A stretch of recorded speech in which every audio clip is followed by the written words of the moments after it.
सूरह कौसर कुरान की सबसे छोटी सूरा है, मगर उसका असर सबसे बड़ा है। सिर्फ 3 आयात, लेकिन उन 3 आयात में दुनिया भी है, आखिरत भी, रिस्क भी, इज्जत भी और दुश्मनों की शिकस्त भी। अल्लाह फरमाता है, इन्ना आतैना कल कौसर, हमने तुम्हें कौसर अता किया। ये सिर्फ नबी करीम सल्लल्लाहु अलैहि वसल्लम से खिताब नहीं, ये उम्मत के लिए पैगाम है। ये ऐलान है कि देने वाला अल्लाह है, और जब अल्लाह देता है तो गिनती खत्म हो जाती है। कौसर का मतलब सिर्फ जन्नत की नहर नहीं, कौसर का मतलब है खैर कसीर, बेशुमार भलाई, ऐसा रिस्क जिसमें कमी ना हो, ऐसी बरकत जिसमें जवाल ना हो। लेकिन सवाल यह है कि आज हम ये सूरा पढ़ते हैं, फिर भी तंगी क्यों है, फिर भी दिल बेचैन क्यों है, फिर भी इज्जत के लिए दर दर क्यों जाना पड़ता है। यहां एक नुक्ता है, और यही नुक्ता अक्सर लोग खो देते हैं। सूरह कौसर सिर्फ जबान से पढ़ने की सूरा नहीं, ये मिजाज बदलने की सूरा है, ये शिकवा छोड़ने की सूरा है, ये शुक्र सिखाने की सूरा है।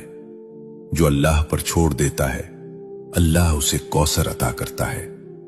शेख अब्दुल कादिर जीलानी रहमतुल्लाह अलैह फरमाया करते थे कि जिस बंदे का दिल अल्लाह से जुड़ जाए, उसके हाथ खाली नहीं रहते, चाहे जेब खाली ही क्यों ना हो।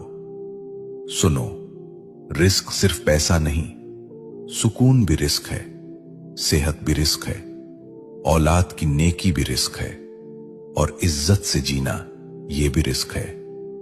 सूरह कौसर हमें सिखाती है कि पहले अल्लाह की नेमत को पहचानो, फिर उस पर शुक्र करो। फसल्लि लिरब्बिका वन्हर, अपने रब के लिए नमाज पढ़ो और कुर्बानी दो। यानी अगर कौसर चाहते हो तो ताल्लुक मजबूत करो, नमाज को बोझ नहीं, मुलाकात समझो। आज हम चाहते हैं कि रिस्क बढ़े, लेकिन नमाज टूटी हुई है। हम चाहते हैं कि बरकत आए, लेकिन शुक्र गायब है। यह सूरा हमें झुंझोड़ती है कि दुश्मनों से मत डरो, नजर वालों से मत घबराओ, हसद करने वालों को अल्लाह खुद काफी है। इन नशानिया का हुवल अबतर, तुम्हारा दुश्मन खुद कट जाएगा। ये वादा है, यह तसल्ली है, यह ऐलान है। अगर तुम अल्लाह के हो गए तो कोई तुम्हें मिटा नहीं सकता। यह सूरा दिल को हिम्मत देती है कि खामोशी में भी अल्लाह काम कर रहा है, कि सब्र में भी अता छुपी हुई है।